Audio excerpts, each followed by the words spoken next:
कुछ करके दिखा दो कि काम बहुत हैं, इस जहां में जीतने वाले मुकाम बहुत हैं। मुकम्मल खिलाड़ी वही जो ओलंपिक में मेडल ला दे। रोज खेलने जीतने वाले, रोज खेलने हारने वाले, नाम बहुत हैं, नाम बहुत हैं। जी हाँ दोस्तों, आप हैं igniting minds with doctor JP Dalal के साथ, और आज हम इतिहास के पन्नों से लाए हैं एक विशेष इतिहास, ओलंपिक का इतिहास। ओलंपिक अभी 2021 में टोक्यो में जापान में होने वाले हैं, जो 2020 में होने थे, लेकिन एक साल due to COVID they are postponed, और अभी 23 जुलाई से ये शुरू हो रहे हैं। ओलंपिक का इतिहास जानने के लिए आपको दोस्तों जाना पड़ेगा ग्रीक के इतिहास में। 776 बीसी में ग्रीक में ओलंपियाड होता था। ओलंपिया वॉज अ विलेज जहाँ पे ये शुरुआत हुई। ओलंपिया के जहाँ पे ये शुरुआत होती है, डू यू नो सबसे पहला ओलंपिक का मेडलिस्ट कौन है? सबसे पहला ओलंपिक का मेडलिस्ट एक बावर्ची, एक कुक है, जिसका नाम था Koroibos. A Greek cook won first race in 1770 BC. Elis जगह से वो संबंध रखते थे। आपको पता हो कि 776 बीसी से हर 4 साल में, ये बेसिकली एक रिलीजियस फेस्टिवल था जिसपे हर 4 साल में लोग इकट्ठे होते थे और इवेंट्स होते थे। आपस में जितने भी सिटी स्टेट्स थे ग्रीक के, वो सारे सिटी स्टेट्स के बीच में कंपटीशन होता था, और ऐसा माना जाता है कि वो एक ऐसा रोमांच का क्षण होता था कि वो सारे लोग, सारा समाज, including the top class, the ruling class, they all used to enjoy these games which were attached with some religious ceremonies. That's why it is called as religious cum festivity along with the sports fest. इसके साथ साथ दोस्तों आपको जानना पड़ेगा कि olympiad जो था, एक टाइम, इसे ओलंपियाड जगह की वजह से ओलंपियाड कहा गया। टाइम मैनेजमेंट का भी एक तरीका था, इसकी वजह से वो टाइम मापते थे। फिर रोमन्स ने इस पे कंट्रोल कर लिया ग्रीस पे, और जब रोमन्स कंट्रोल करते हैं तो देयर आर 2 डेट्स कि उसके बाद जो एग्जाम्पल हैं एडी में आके, उसके बाद के एग्जाम्पल की कोई डेट नहीं मिलती। इसमें 2 जगह ऐसे इंसिडेंट मिलते हैं जब रोमन्स कंट्रोल करते हैं, तो रोमन्स उनकी पूरी सोसाइटी पे, कल्चर पे, उनके टेम्पल्स को सब कुछ गिरा देते हैं। और ये जब जब ये इंपीरियलिज्म का इतिहास है, एंशिएंट एजेस से लेके टिल मॉडर्निटी, जब जब आक्रांताओं ने दूसरे देशों पे, सभ्यताओं पे, समाजों पे कब्जा किया है, उन्होंने उनकी सभ्यता को, संस्कृति को, धर्म को, सारी उनके ट्रेडिशंस को मिटाने की कोशिश की है। ऐसा ही रोमन्स ने ग्रीस में किया, और इस वजह से ये जो गेम होते थे इनको फिनिश कर दिया गया। 2 डेट, एक 393 एडी, एक 426 एडी। ये अलग अलग हैं, इस हिसाब से लगभग ये 1000 साल तक हुए, और उसके बाद ये खत्म हो गए। उसके बाद अगले 1500 साल तक फिर फिनिश है।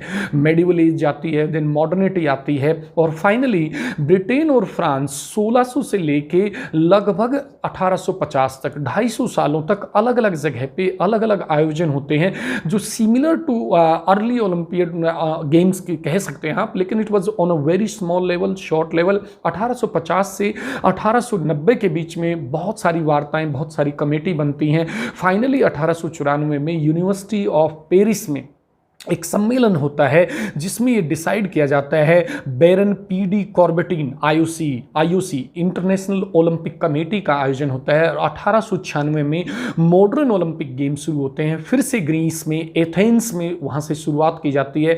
उसके बाद हर 4 साल बाद में आके विंटर ओलंपिक ऐड किए जाते हैं, बाद में आके यूथ ओलंपिक और पैरा ओलंपिक ऐड किए जाते हैं। 1924 में फ्रांस में पहले विंटर ओलंपिक होते हैं। 1960 में फर्स्ट पैरालंपिक रोम में आयोजित होते हैं, और 2010 में यूथ ओलंपिक का आयोजन होता है।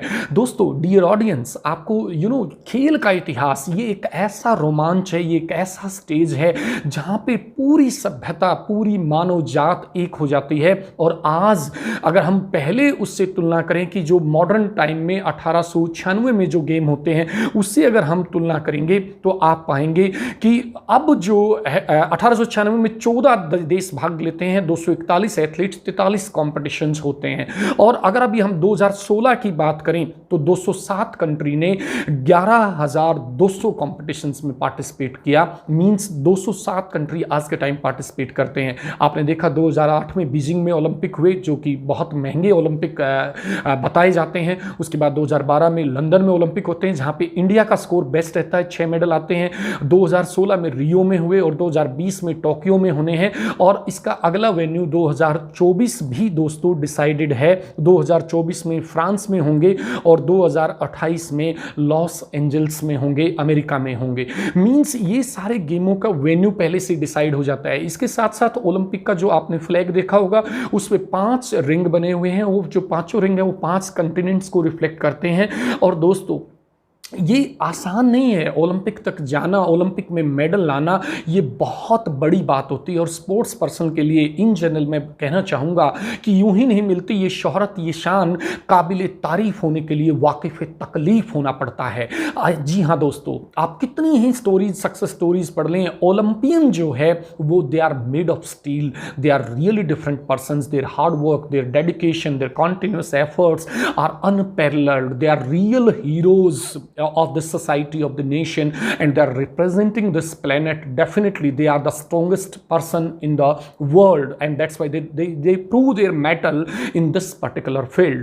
So इसके साथ साथ आप देखेंगे कि इनका जो मोटो है, मोटो लैटिन में है साइटिस एलिटिस फोर्टिस, means faster higher stronger, faster तेज, हायर और ऊंचा, स्ट्रोंगर और ताकतवर। इसके साथ साथ आप पाएंगे इसकी जो टॉर्च है वो आज भी जो टेम्पल ऑफ हेरा है ओलंपिया गांव में ग्रीस में, वहां से वो शुरू होती है और फिर जो होस्ट नेशन है वहां तक जाती है।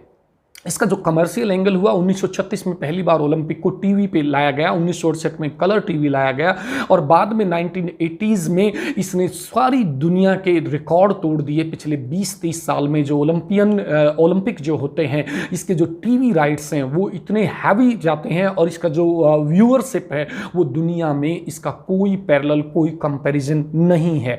इसके साथ मैस्कट जो था इसका 1968 में शुरू हुआ, जो कि होस्ट कंट्री की चॉइस होती है। वो किसी अपने जानवर के नाम पे या अपनी कल्चरल एस्पेक्ट या रिलीजियस एस्पेक्ट या any aspect they take as mascot, उसका भी एक अलग ही प्रभाव है। इसके साथ साथ ओलंपिक जो है इंटरनेशनल लेवल पे अपने देश का, अपनी कल्चर का, अपनी सोसाइटी का रिप्रेजेंट करने का भी एक बहुत अच्छा तरीका है। जहाँ तक बात है, इसके साथ साथ अगर हम बात करें ओवरऑल जो ओलंपिक का इतिहास है उसमें सबसे बड़ी जो बात है Britain, France, Australia and Greece. दोस्तों ये 4 देश ऐसे हैं जिन्होंने 1896 से लेके अभी 2021 तक के जितने भी अब तक जितने ओलंपिक हुए 2016 तक के, उन सब में लगातार पार्टिसिपेट किया है। हाँ, लगातार चाइना अब आगे आ रहा है, अमेरिका नंबर 1 पे रहता है मेजोरिटी ऑफ द टाइम्स, रसिया ने अपना इम्पैक्ट डाला है। मींस ओलंपिक एक प्लेटफॉर्म है जो आपकी ताकत को, जो कि physical stamina as well as your overall stamina as a nation की how you are dealing, that shows. हाँ, जहां तक इंडिया की हम बात करें, अपने देश की बात करें, 139 करोड़ में से 120 लोग हमें रिप्रेजेंट करेंगे जो कि अलग अलग इवेंट्स में भाग लेंगे। हॉकी में सबसे ज्यादा 42, फिर एथलेटिक्स में 26 प्लेयर हमारे जा रहे हैं, रेसलिंग में 7 जा रहे हैं, बैडमिंटन में 4 प्लेयर जा रहे हैं। होप सो कि ये जो 2012 का हमारा लंदन ओलंपिक का अब तक का जो बेस्ट रिकॉर्ड है उसको तोड़ेंगे। देयर वाज अ टाइम दोस्तों जब इंडिया की जो हॉकी की टीम थी उसने 1928 से 1956 तक लगातार गोल्ड मेडल जीते। There was a time when we were the master of this field. Hope so अब की बार भी हमारे मेडल्स बहुत ज़्यादा आए और ओवरऑल हमारे मेडल्स की टैली वो भी बढ़े और हमारे देश में भी ओलंपिक के लिए एक स्पोर्ट्स कल्चर डेवलप हो, एक कंपटीशन पॉजिटिव लेवल पे बढ़े और हम सब भी आगे निकलें।